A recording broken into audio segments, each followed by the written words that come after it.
Hi, my name is Bakosh. You are going to know how to understand the content of this book by the end of the video. That is my promise for today. Why would you believe that you can learn something new? Though I research smoking related topics on a daily basis. I researched this book and I understand exactly what's in it. This book was written by Carr.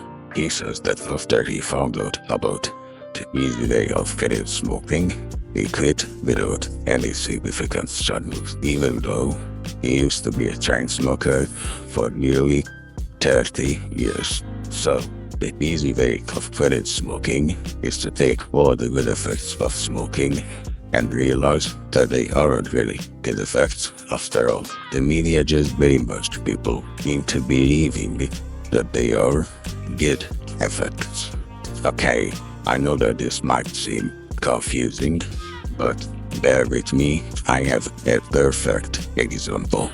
So, most people believe that smoking helps them to concentrate, when in reality, they couldn't concentrate in the first place because they were thinking about smoking.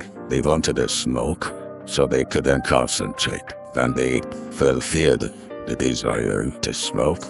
Their mind didn't crave nicotine, so they could concentrate better.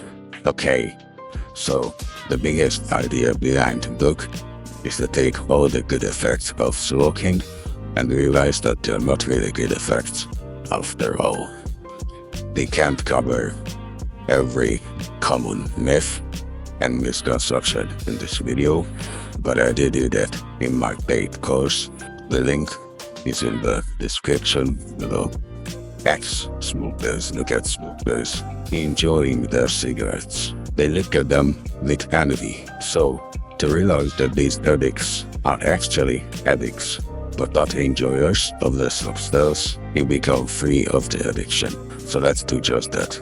So, to realize why these addicts are actually addicts and not enjoyers of this drug, we have to first understand how nicotine works. When we smoke nicotine, it gets into our bloodstream and goes into our brain. There, it triggers the release of something called dopamine, a very interesting hormone that we have to understand. Dopamine is also called as the pleasure hormone. Whenever it gets released, we feel happier than before. In normal scenarios, we have to do something difficult if we want to get dopamine. For an example, if we go to work and by the end of the month we get a paycheck, then we get a huge dopamine rush because now we are wealthier.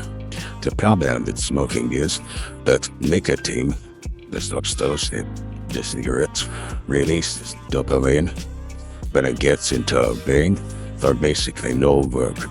It's called instant gratification. It is basically a way to access dopamine for absolutely no reason. Dopamine is supposed to be released when we do something hard. It's quite logical actually. Just think about it. Imagine releasing dopamine for no work. Did you have motivation to work hard afterwards to release dopamine? Of course not. That's why cigarettes are so dangerous. It's basically a dopamine rush in your pocket. This point just ties back to the easy way of quitting. Getting happier and less stressed because of cigarettes is supposed to be a good thing, right? Well, now we realize that although it does cause some happiness, the other 99% of the day will be a lot more tolerant to happiness after all. Thinking about it this way makes it clear and obvious that smoking is actually not worth it. Okay, so we've covered the easy way of quitting smoking, and we've also covered how nicotine works. Hopefully, by now, you realize that there aren't good effects to smoking, just brainwashing and hopes that our mind makes up to get more dopamine. If you want to have a practical framework to quitting that works for nearly everyone, click the link in my bio. I have a course there that can literally save decades of your life.